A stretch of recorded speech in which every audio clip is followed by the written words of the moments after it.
ఆనాటి ఉమ్మడి ఆంధ్రప్రదేశ్లో కానీ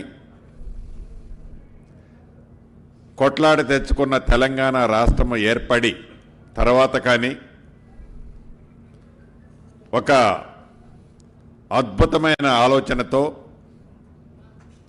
27వ కేబినెట్ మీటింగు గిరిజనులు ఆదివాసులు ఆరాధ దైవమైన సమ్మక్క సారలమ్మ నివాసమున్న పుణ్యక్షేత్రంగా భావించే ప్రదేశమైన మేడారంలో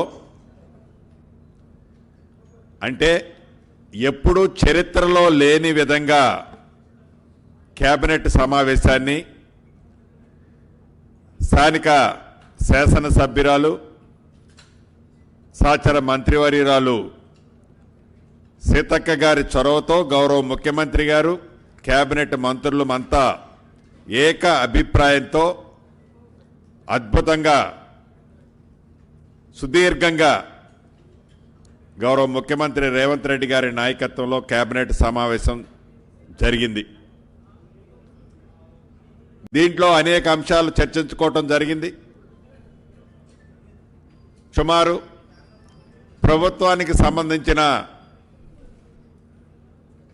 14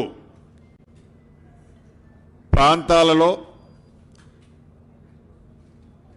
అది కేంద్ర ప్రభుత్వ సంస్థలు కావచ్చు, రాష్ట్ర ప్రభుత్వ వ్యవస్థలు కావచ్చు, ఈ వ్యవస్థలకి ప్రభుత్వ భూములు అలొకేషన్ చేయటం జరిగింది. రాష్ట్ర కేబినెట్ ఆమోదించడం జరిగింది.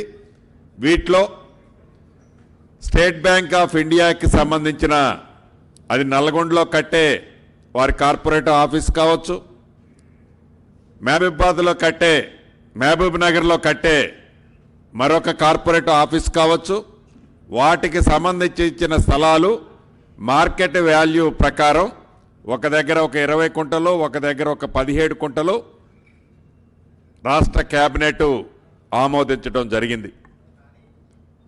ఇవి కాకుండా ఏవైతే మున్సిపాలిటీలు కార్పొరేషన్లో టైం పూర్తయిందో ఈ మున్సిపాలిటీలు కార్పొరేషన్లు టైం పూర్తయిన 116 మున్సిపాలిటీలు 7 కార్పొరేషన్లు 2996 వార్డులు డివిజన్లు వీటిలో టైం పూర్తయింది కాబట్టి వీలైనంత తొందరలో ఎలక్షన్లు జరపాలని ఆల్రెడీ డెడికేషన్ కమిషన్ నివేదిక ఇవ్వటం జరిగింది. దాని ప్రకారం 2 రోజుల క్రితం రిజర్వేషన్లు కూడా ఫైనలైజేషన్ చేయటం జరిగింది. రాష్ట్ర కేబినెట్ వీటన్నిటి ఆధారంగా 15వ తారీఖు ఫిబ్రవరి 15వ తారీఖు శివరాత్రి ఉంది, 16వ తారీఖు నాడు రంజాన్ ఉంది. వీలైనంత మళ్ళీ ఆ తర్వాత పిల్లలకి ఎగ్జామ్స్ ఇతరత్రా ఉంటాయి కాబట్టి వీలైనంత తొందరలో ఎలక్షన్లు జరపాలని ఈరోజు ఏకగ్రీవంగా రాష్ట్ర కేబినెట్ ఆమోదించడం జరిగింది. దీంతో ఏదైతే గోదావరి పుష్కరాలు 2027 జూలై 27 నుంచి ఆగస్టు 3వ తారీఖు వరకు గోదావరి పుష్కరాలు రానున్నాయి. అంటే వచ్చే సంవత్సరం జూలై 27వ తారీఖు ఈ గోదావరి పుష్కరాలని ఇప్పటి నుంచే ఒక మంచి ప్లాన్తో అద్భుతంగా ఈ గోదావరి పుష్కరాలు కూడా ఏర్పాటు చేయాలని రాష్ట్ర కేబినెట్ ఆమోదం తెలపడంతో పాటు ఈ గోదావరి పరివాహక ప్రాంతంలో ఉన్న బాసర నుంచి భద్రాచలం వరకు ఏవైతే పురాతనమైన ప్రసిద్ధ టెంపుల్స్ ఉన్నాయో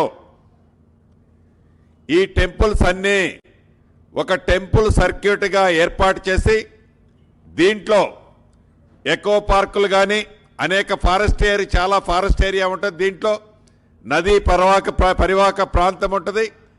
ఎకో టూరిజంతో పాటు పురాతన ఆలయాలని అభివృద్ధి చేయడంతో పాటు ప్రతి ఆలయానికి మెరుగైన డెవలప్మెంట్ చేయడంతో పాటు టూరిజంగా కూడా ఈ బాసర టు భద్రాచలం ఏదైతే సర్క్యూట్ టెంపుల్ సర్క్యూట్ చేయాలనుకుంటున్నామో దానికి ఒక కన్సల్టెన్సీని కూడా ఫైనల్ చేశాం. ఈ జనవరి ఎండ్ ఆర్ ఫిబ్రవరి 15th లోపు కన్సల్టెన్సీ రిపోర్ట్ వచ్చిన తర్వాత